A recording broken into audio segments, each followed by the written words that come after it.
हिमाचल सरकार में मंत्री और लोकप्रिय प्रत्याशी श्री वीरेंद्र एकत्र आए। देवियों और सज्जनों, मीडिया के मेरे साथी, प्रिंट मीडिया और इलेक्ट्रॉनिक मीडिया के मेरे साथी, आज इस चुनावी सभा में जो मैं जोश देख रहा हूं, जो मैं उत्साह देख रहा हूं और जो मैं एक तरीके से कहा जाए आपका जो स्वागत वंदन देख रहा हूं, वह मुझे आश्वस्त करता है कि आपने वीरेंद्र कंवर जी को फिर से विधानसभा में भेजने का तय कर लिया।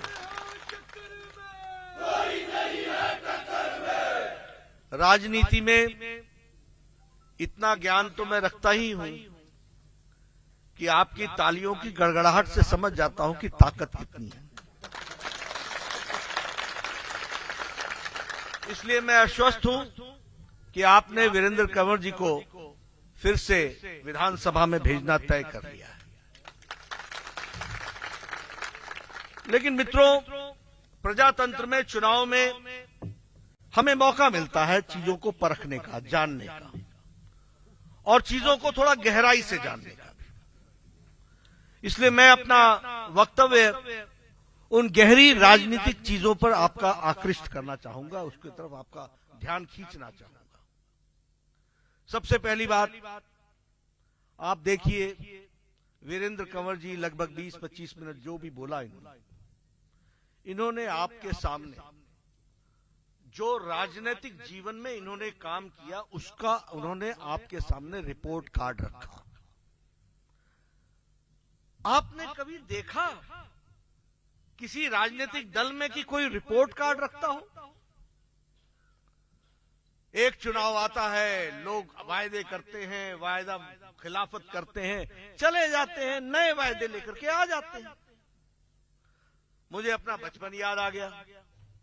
हमारे एमएलए होते थे, जब चुनाव आता था तो पहाड़ों पर चूना लगाते थे, चूना, और बताते थे कि सड़क निकलनी ये रास्ता, ये चूना। चुनाव आता था, बाद में बारिश आती थी, चूना बह जाता था, 5 साल के लिए हमको चूना लग जाता था। ये कल्चर था। चुनाव आता था, पाइपें फेंकाई जाती थी, गांव में हल्ला होता था, पाइप आई, बस लगी जाना, पानी आई जाना। चुनाव समाप्त हुआ, रात को ट्रक आया, पाइपें उठाई, चलते बने। मैं सच बोल रहा हूं कि नहीं बोल रहा हूं? यही रिवायत थी कि नहीं थी? यही तरीका था कि नहीं था?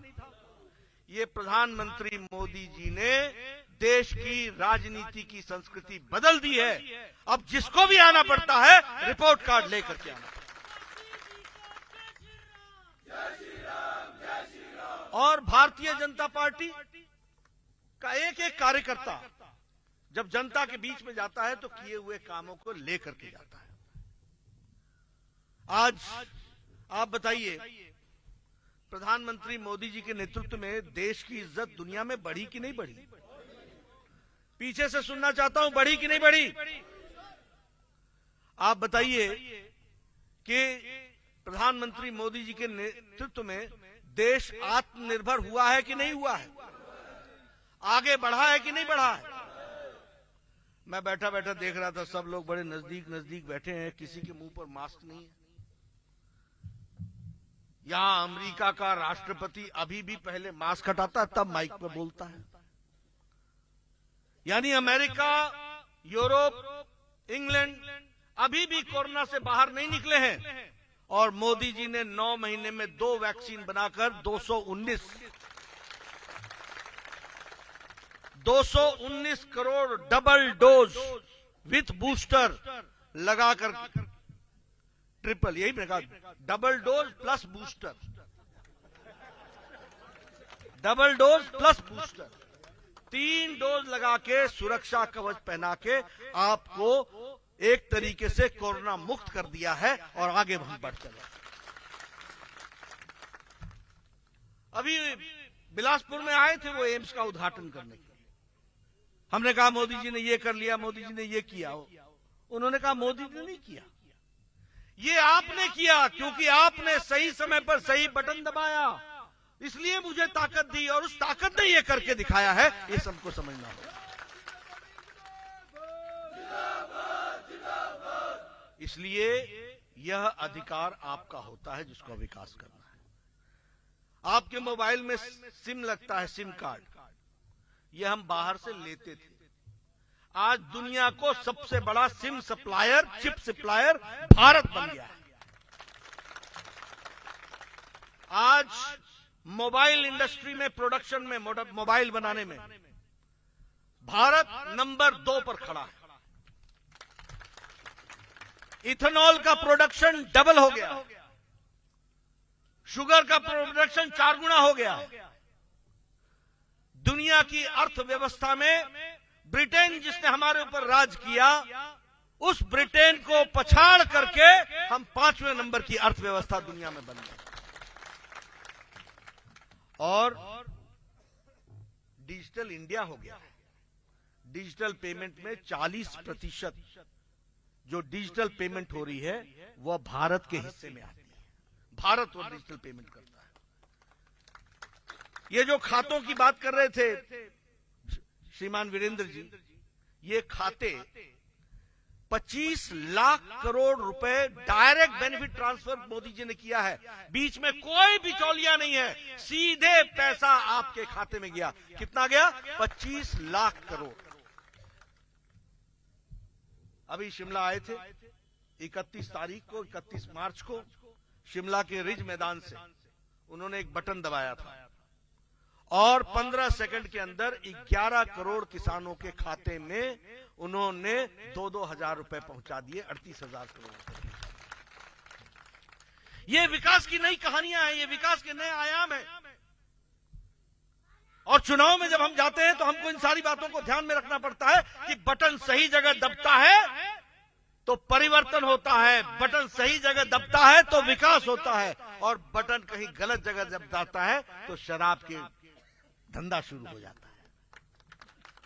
मैं गलत तो नहीं कह रहा हूं भाई, मैं गलत तो नहीं कह रहा। आप बताइए, एक समय में पाकिस्तान हमारे ऊपर अटैक करता था, पुंछ में अटैक होता था, तार जाती थी नगरोटा को, नगरोटा तार भेजता था चंडी मंदिर को, चंडी मंदिर तार भेजता था दिल्ली को, और दिल्ली बोलता था इंतजार करो। मोदी जी का राज आया है, साफ इंस्ट्रक्शन दे दिए गए हैं कि जहां से गोली चली है उसको समाप्त करने के बाद ही इत्तला करो। इस बात को आप ध्यान में रखें। आज भारत का डिफेंस प्रोडक्शन 4 गुना बढ़ गया। हम लेने वाले नहीं, हम देने वाले हो। जिस वैक्सीन की मैं बात कर रहा हूं, 100 देशों को हमने वैक्सीन दी है, 100 देशों को, जिसमें से 48 देश ऐसे हैं जिनको मुफ्त वैक्सीन 2.5 करोड़। भारत अब ले नहीं रहा है, भारत दे रहा है। इसलिए मैं आपको यह बताना चाहता हूं कि हम लोगों को पहली बात तो याद रखनी चाहिए कि सही निर्णय का सही असर क्या पड़ता है। आपने यहां से अनुराग ठाकुर जी को भेजा, हमारी सरकार बनी, धारा 370 धाराशाही हो गई। कश्मीर भारत का अभिन्न अंग था, है, रहेगा और एक साथ रहेगा। यह फर्क आकर के खड़ा हुआ। मित्रों, मैं यहां यह भी बताना चाहता हूं कि डबल इंजन की सरकार का अर्थ क्या बनता है, और डबल इंजन की सरकार न हो तो उसका असर क्या पड़ता है। हम सब लोग, अभी वीरेंद्र कंवर जी उसकी थोड़ी चर्चा की उन्होंने, हम सब लोग विधानसभा में थे, हमारा स्पेशल कैटेगरी स्टेट ले लिया। एनकेपी सालवे साहब आए थे, फाइनेंस कमीशन के 9वें फाइनेंस कमीशन के में चेयरमैन थे, वीरभद्र सिंह मुख्यमंत्री थे, उन्होंने हमारा स्पेशल कैटेगरी हिमाचल का फैसला वापस ले लिया। फर्क क्या पड़ा? पहले केंद्र सरकार हमको 90 रुपए देती थी तो हम 10 रुपए लगा करके विकास का काम करते थे। फर्क क्या पड़ा? स्पेशल कैटेगरी स्टेट जाने के बाद 60 अब केंद्र देने लगा, 40 हमारा लग गया। शांता कुमार जी हम लोग को लेकर के अधिकार यात्रा में गए, किसी ने दिल्ली में नहीं पूछा। धूमल जी हम लोग को न्याय यात्रा में दिल्ली ले गए, किसी ने नहीं पूछा। हमारी सरकार नहीं थी। मोदी जी आए, आपको आहट भी नहीं हुई और आते ही 2014 में उन्होंने आपका स्पेशल कैटेगरी स्टेट बहाल कर दिया। आज जयराम जी को 90 मिलते हैं, 10 लगाने पड़ते हैं। पहले 60 लगाते थे, 60 में 40 लगाना पड़ता था। बताइए हिमाचल को लाभ मिला कि नहीं मिला, विकास हुआ कि नहीं हुआ? इसलिए डबल इंजन की सरकार का अर्थ समझो। अटल टनल,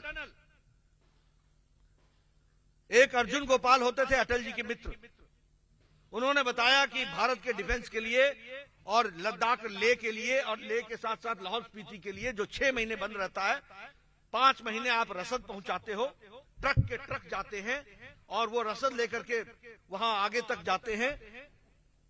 उसको समाप्त करने के लिए 6 महीने का जो इलाका बंद हो जाता है, एक टनल बननी चाहिए। अटल जी ने 2002 में टनल का शिलान्यास किया। मैं आपको गहराई से सारी बातें इसलिए बता रहा हूं क्योंकि राजनीति में क्या होता है, तीनी देखा नहीं, मिलिया नहीं, नमस्ते नहीं की, इस पर हम नाराज हो जाते हैं। राजनीति की गहराई को समझो, दूर तक समझो। यह विषय नहीं है वीरेंद्र कंवर का, यह जेपी नड्डा का विषय नहीं है। हम रहे न रहे, हिमाचल आगे बढ़ना चाहिए, इसकी हमको चिंता करनी चाहिए। और मैं आपको जिसको कहते हैं सत्य आपके सामने रखना चाहता हूं। 2002 के बाद 2003-4 में अटल जी की सरकार चली थी, डबल इंजन का एक इंजन चला गया, धूमल जी रह गए।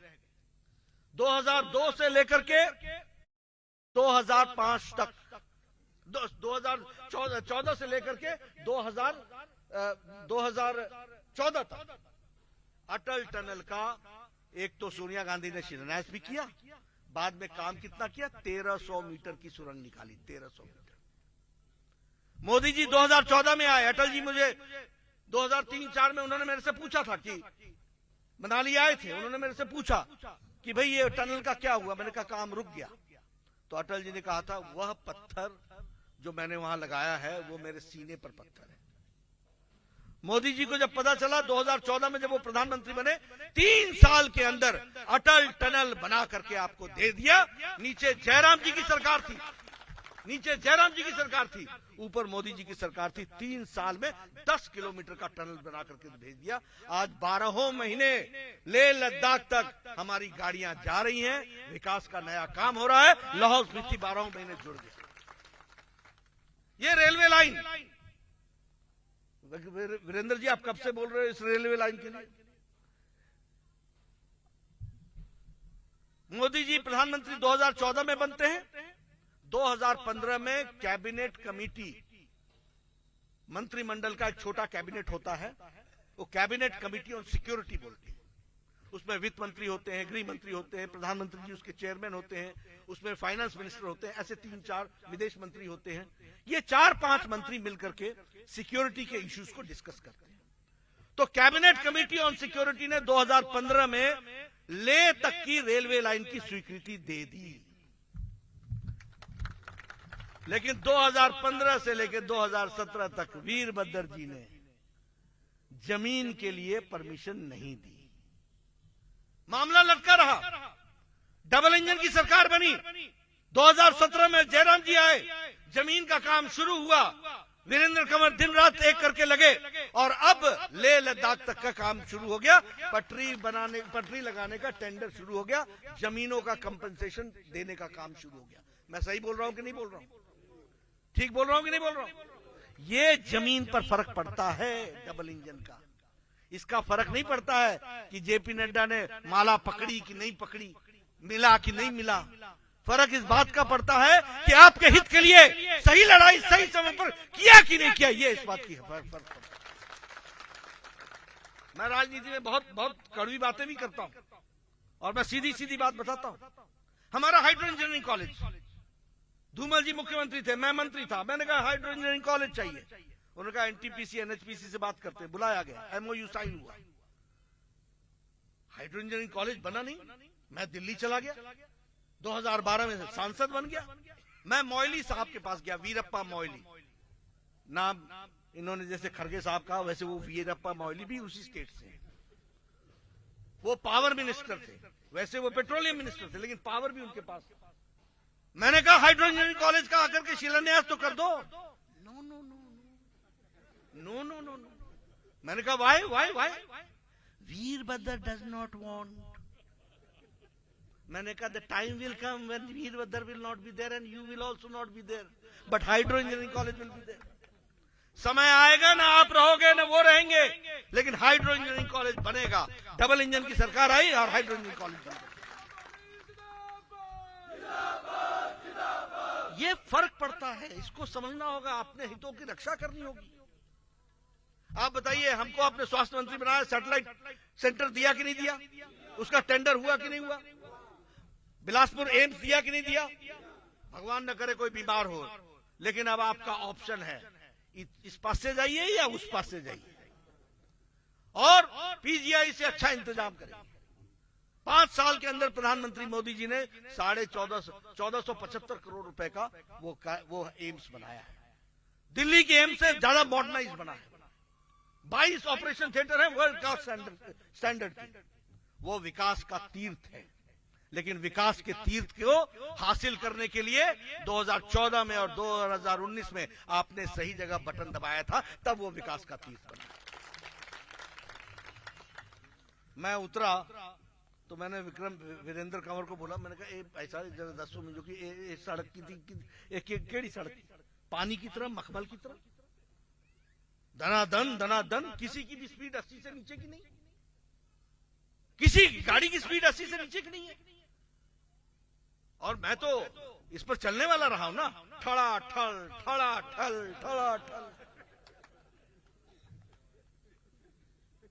गाड़ी के पटे तो बोले ही बोले, अपने भी जिस्म के पटे बोल जाए।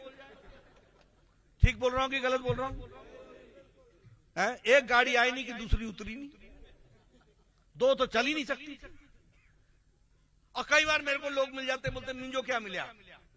मैं उनको बोलता हूं, मिंजो क्या मिला इसको याद करो। एक जमाना था, किसी शादी में जाते थे तो तय करते थे बस पे होल्ड ऑल रखना।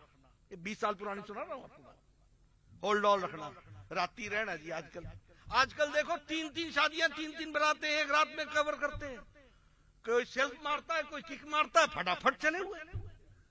ये गांव सड़क पहुंचाई कि नहीं पहुंचाई? 6000 किलोमीटर जयराम जी ने 5 साल के अंदर गांव में सड़क, 6000 किलोमीटर। ये सशक्तिकरण हुआ है, ये अंतर आया है।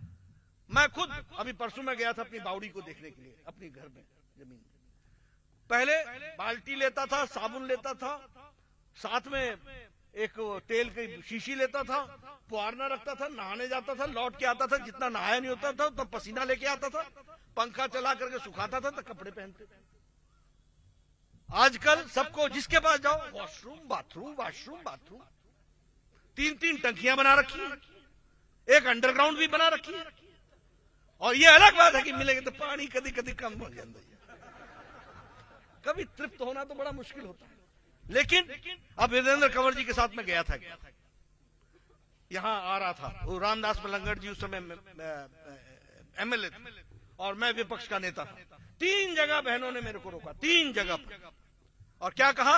ये देखा से बाल नहीं रहे जी, कड़ा चक्की के बुरा हाल। मैं आपको ये इसलिए सुना रहा हूं कि अंधेरे का अंदाजा हो तो उजाले का मजा आता है। इस बात को हमको समझना चाहिए। आज आपके समझ में आ रहा होगा कि विकास नाम की चीज क्या होती है, विकास कैसे होता है, किस तरीके से होता है। एक जमाना था, आपने देखा 5 बजे सवेरे बहनें उठती, गांव की कहानी सुना रहा हूं, 5 बजे सवेरे ठक ठक ठक पेड़ काट रही होती थी, लकड़ी चुन रही होती थी, सुखा रही होती थी। गलत तो नहीं बोल रहा हूं बहन, गलत तो नहीं बोल रहा हूं। और जो ठक ठक सुनता था वो पहले पूछता था, यार मेरे पेड़ तो नहीं किसी के टोया कर दे। तो सुनने वाला भी नहीं सोए, और जो बहन है वो तो कह रही 200 सिगरेट का धुआं एक दिन में आप ले लेते थे सिर्फ अपने फेफड़ों में। मोदी जी ने 8 करोड़ बहनों को और यहां 38 लाख बहनों को गैस का सिलेंडर दे करके फर्स्ट स्टेट, पहला स्टेट है smokeless state, smoke free state बन गया हिमाचल प्रदेश, जयराम जी के नेतृत्व में। यह है डबल इंजन की सरकार। 28,000 घर बन गए। वीरेंद्र कंवर जी को शायद पता होगा कि नहीं होगा, जब मैं 93 में एमएलए बना, कालिया जी को ध्यान में भी लाना चाहूंगा, तो हमारा वीडियो आता था, बोलता था आपके पंचायत में एक इंदिरा आवास का घर मिला है। मैंने कहा तू ही रख ले यारा, करना क्या, एक अनार 100 बीमार, मैं नहीं कर सकता। आज हिमाचल प्रदेश में आवास योजना के तहत, प्रधानमंत्री आवास योजना के तहत जितनी एप्लीकेशन थी सबकी सब कवर कर ली गई है। इस बात को भी हमको समझना, इसको भी हमको ध्यान रखना, हर एक दृष्टि से कवर करने का काम चल रहा है विकास के ने। अब शौचालय की बात बोली, इज्जत घर, 12 करोड़ बहनें शौच बाहर जाया करती थी दैनिक क्रम में, 12 करोड़ बच्चे 130 करोड़ की जनता में, क्या देश था। मोदी जी ने महिला सशक्तिकरण के नाम पर इज्जत घर दिया और 12 करोड़ टॉयलेट बना करके महिलाओं को इज्जत से रहने का काम। इसलिए मित्रों, इन सारी बातों को गहराई से समझने की जरूरत है। अभी हमारे राकेश कालिया जी कह रहे थे कि टिकट बेच दी गई। राकेश जी हमारे मित्र हैं, बड़े भोले हैं, पहाड़ी लोग हम भोले होते ही। इनको अब पता चला कि इनकी टिकट बिक गई। मैं तो पहले से जानता था कि कांग्रेस पार्टी देश बेच चुकी है, तो ये टिकट कहां आपका रहेगा। और मैं कहने के लिए नहीं कह रहा हूं, राजीव गांधी फाउंडेशन ने एम्बेसी ऑफ चाइना से, एम्बेसडर ऑफ चाइना के माध्यम से राजीव गांधी फाउंडेशन में चंदा लिया है। किससे लिया है? चाइना से, चाइना कम्युनिस्ट पार्टी और चाइना सरकार, दोनों से 2006 में लिया। जब हमें पता चला, पहले तो पता चला कि 2006 में लिया, फिर पता चला कि आगे भी कई सालों तक लेते रहे। आप बताइए, चाइना से इस तरीके का फंड लेना, ये देश के साथ क्या है, जरा समझाइए मेरे को, ये क्या है। तो वो तो धारा 370 का विरोध किया कि नहीं किया कांग्रेस पार्टी ने। वो मजबूती के लिए मोदी जी ने वो बिल लाया था कि नहीं लाया था। तो जब देश को नहीं छोड़ा, आप बताइए, हमारे फौजी भाई गए, उन्होंने सर्जिकल स्ट्राइक की, उन्होंने एयर स्ट्राइक की, आर्मी वालों से प्रूफ मांगते हैं क्या, सबूत मांगते हैं क्या। तो यह इनका, बेचारे राकेश जी आपको देर से पता चला, लेकिन मैं कहूंगा देर आए दुरुस्त आए, सही जगह आए। तो ये तो रिवायत है उनकी। और हमारी रिवायत क्या है? हमारी रिवायत है, हमने मणिपुर में दोबारा सरकार बनाई है, हमने उत्तर प्रदेश में दोबारा सरकार बनाई है, हमने भारत की मोदी जी के नेतृत्व में मोदी जी ने दोबारा सरकार बनाई है। पहली बार हम जीत के आए थे 282 से, और दूसरी बार जीत करके आए 353 से। हमने उत्तराखंड पड़ोस में सरकार बनाई है, हमने गोवा में तीसरी बार सरकार बनाई है, और आने वाले समय मणिपुर में हमने दूसरी बार सरकार बनाई है, और आने वाले समय में हिमाचल में राज नहीं रिवाज बदल देंगे, रिवायत बदल देंगे। ये हमारा काम करने का तरीका है, विकास के लिए काम करने का तरीका है। आप बताइए, आज 90% से ज्यादा सड़कें गांव से जुड़ गई कि नहीं जुड़ गई? आप बताइए, घर घर नल का पहुंचा है कि नहीं पहुंचा है? आप बताइए, विकास के दृष्टि से हेल्थ इंस्टीट्यूशंस आई हैं कि नहीं आई हैं? आप बताइए, वेटनरी इंस्टीट्यूशन पहुंचा है कि नहीं पहुंचा है? आप बताइए, वेटनरी का एक बहुत बड़ा सेंटर यहां बन रहा है कि नहीं बन रहा है? आप बताइए, वीरेंद्र कंवर ने आपको कितने मॉडल समझा दिए। ये सारे मॉडल का केंद्र और गंगोत्री कुटलैर रहने वाली है, इस बात को भी आपको याद रखना। लेकिन एक बात मित्रों मैं कहूंगा, दुर्गा और लक्ष्मी ये उसी के पास टिकती है जिसके टिकाने की ताकत होती है। आपको मंत्री भेजा है, आपको दुर्गा भी भेजी है, दुर्गा जी का भी आशीर्वाद है और लक्ष्मी का भी आशीर्वाद है। अब इसको संभाल के रखना ये आपकी जिम्मेवारी है। पेड़ फल तब देता है जब मिट्टी अपना हक अदा करती है। अगर मिट्टी अपना हक अदा ना करे तो पेड़ भी कुछ नहीं कर सकता। वीरेंद्र कंवर भी वही कर पाएगा अगर मिट्टी अपना हक अदा करेगी, अगर कुटलैर की जनता अपना हक अदा करेगी। इसलिए पहले तो वीरेंद्र कंवर जी के बारे में बता दूं, ये बहुत संयम व्यक्ति हैं, साफ सुथरे हैं, लोगों की सेवा में दिन रात एक रहते हैं। 4 बार लगातार जीत लेना आसान काम नहीं होता, क्रीज पर टिके रहना आसान काम नहीं होता, और ऐसे खिलाड़ियों को प्रोत्साहन देना ये जमीन की जिम्मेवारी होती है, ये आपकी जिम्मेवारी है।